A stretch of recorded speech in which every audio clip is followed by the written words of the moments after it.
This is my Chapter 7 reassessment.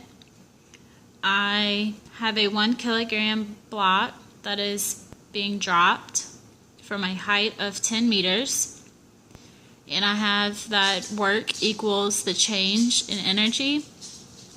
And you can expand that to the change in kinetic energy plus the change in potential energy.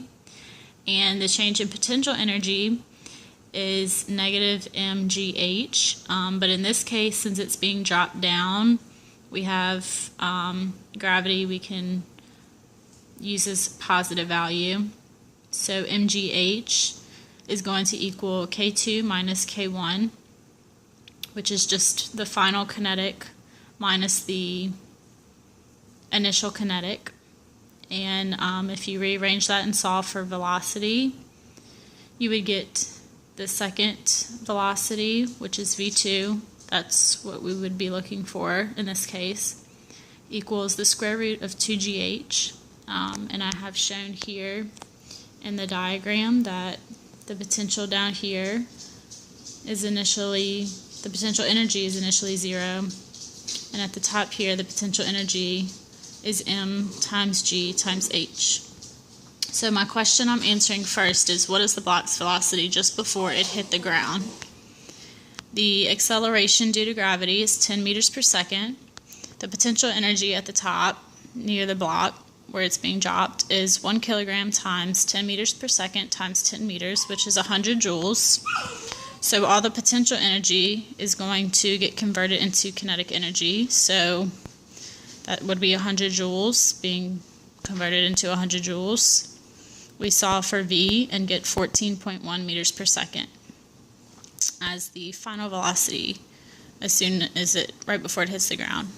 And as a second part, I have drawn an icy block here, I guess, and it's still from a height of 10 meters with a 1 kilogram block, but I'm asking what the velocity of the block is on the ice when it is 5 meters above the ground now. And you can solve the kinetic energy down here, which actually is still 100 joules, and the velocity is still 14.1 meters per second, which is kind of funny and odd. You'd think maybe it would be different since it's on bumpy ice, but it's not. It's still the same. So to solve the velocity at 5 meters, we use this equation. The second potential energy plus the initial kinetic energy equals the final potential energy plus the final kinetic energy. And we know that 100 joules is the second potential energy plus the initial kinetic energy. And 1 times 10 times 5 is the final potential energy. And it's the same as earlier, except we have 5 meters now instead of 10, which is going to give us 50 joules over here. And we're going to solve for